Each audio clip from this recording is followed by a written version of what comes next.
Question number 1.22 देखिए क्या कहता है। Uniformly charge sphere of 2.4 meter diameter has a surface charge density 80.4 micro coulomb per meter square. देखिए surface charge density क्या होती है, पहले तो ये समझ लो, चार्ज अपॉन एरिया होता है। अब चार्ज की यूनिट क्या होती है, कूलम, डिवाइडेड बाय एरिया की यूनिट क्या होती है, मीटर स्क्वायर। तो कूलम पर मीटर स्क्वायर इसका यूनिट बन गया, ठीक है ना। माइक्रो जो है वो यूनिट नहीं होता है, माइक्रो यहाँ पे वैल्यू को आइडेंटिफाई करता है, यानी कि 80.4 इंटू 10⁻⁶, ठीक है ना। ये सिग्मा का वैल्यू हमको दे रखा है 80.4 इंटू 10⁻⁶। अब क्योंकि सारा ये एम के सिस्टम है इसलिए यूनिट चेंज करने की हमको ज़रूरत नहीं है, तो ऐसे ही छोड़ दो। रेडियस हमारा कितना हो जाएगा, डायामीटर का हाफ, डायामीटर दे रखा है हमको 2.4, तो divided by 2 finally it becomes 1.2 meters. तो हमको रेडियस भी मिल गया, this is the value of radius, ठीक है। हमको सरफेस चार्ज डेंसिटी यानी कि सिग्मा भी मिल गया, ठीक है जी। बाद में हमसे कहता है फर्स्ट पार्ट में calculate the charge on the sphere, charge की वैल्यू हमको बतानी है पहले पार्ट में। उसके बाद बी पार्ट में हमको बोलता है कि टोटल फ्लक्स की वैल्यू बताओ। फ्लक्स की वैल्यू निकालना बहुत आसान है, चार्ज अपॉन एप्सिलॉन नॉट, ऐसे आप फॉर्मूला लगा सकते हो। तो अगर आपका फर्स्ट पार्ट कैलकुलेट हो जाता है तो चार्ज की वैल्यू यहाँ पे प्लेस करोगे, आपका सेकंड पार्ट का आंसर आ जाएगा। तो चार्ज की वैल्यू निकालने के लिए हम सिग्मा का एक फॉर्मूला यूज़ करेंगे, चार्ज अपॉन एरिया। तो चार्ज का वैल्यू बन गया हमारा सिग्मा इंटू एरिया। तो फाइनली चार्ज का वैल्यू जो हमारा बनता है दिस इज़ 80.4 इंटू 10⁻⁶, ये तो हो गई सिग्मा की वैल्यू। एरिया होता है स्फीयर का 4πr²। तो फाइनली कैलकुलेशन आप अपने लेवल से भी कर सकते हो, नॉट नेसेसरी कि मेरा ही मेथड इस्तेमाल करो। 10⁻⁶ 4 और इंटू 3.14 इंटू पाई का वैल्यू लगा दिया हमने, रेडियस की वैल्यू है 1.2, इसका हमने होल स्क्वायर कर दिया। तो इट बिकम्स 80.4 10⁻⁶ इंटू 4 इंटू 3.14 और ये बन गया आपका 1.44, 1.2 का स्क्वायर करने पर, ठीक है ना। अब ये सारी वैल्यू को आपने कैलकुलेट करके लेके आना है स्टैंडर्ड फॉर्म में।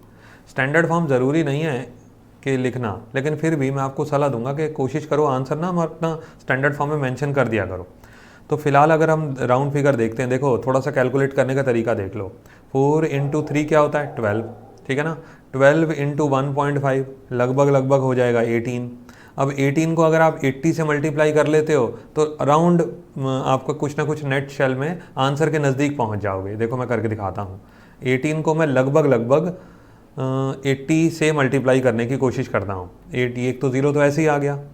18 इंटू 8 हमारा हो गया 4, टेबल याद है तो बहुत जल्दी से कर लेना, 64 और ये 1440, ठीक है ना, अराउंड 1440। तो लगभग ये हमारा आंसर बनता है 1440 इंटू 10⁻⁶। अब यहाँ पे ना स्टैंडर्ड फॉर्म में कन्वर्ट करने का क्या तरीका लगाओगे, डिवाइड करोगे 1000 से तभी तो आएगा 1.4, और जब डिवाइड करोगे तो आपको मल्टीप्लाई भी करना पड़ेगा। तो फाइनली आपका आंसर जो बनने वाला है वो हो जाएगा 1.44 into 10⁻⁻3। Now this is the value of charge. अब ये हो गया कूलम में, -3, 10⁻⁻3 को आप क्या लिख सकते हो, मिली। तो आंसर बन गया 1.44 मिली कूलम। ये तो हमारा हो गया चार्ज का आंसर, फर्स्ट पार्ट।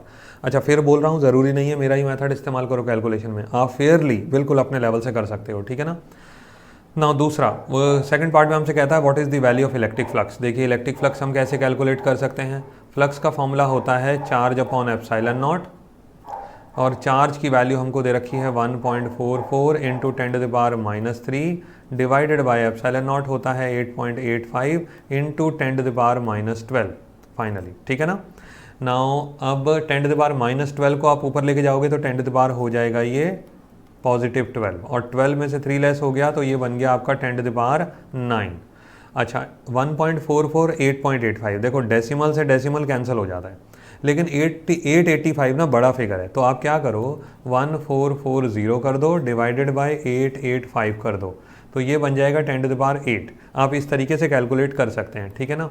ना अब 800 का डबल करोगे ना तो आएगा 1600, तो ये 1600 से कम है ना लगभग, तो इसको आप लिख सकते हो अराउंड 1.8 इंटू 10⁸। अब क्योंकि फ्लक्स की वैल्यू हमने निकाली थी तो न्यूटन मीटर स्क्वायर पर कूलम, ये फ्लक्स का हमारा हो गया यूनिट।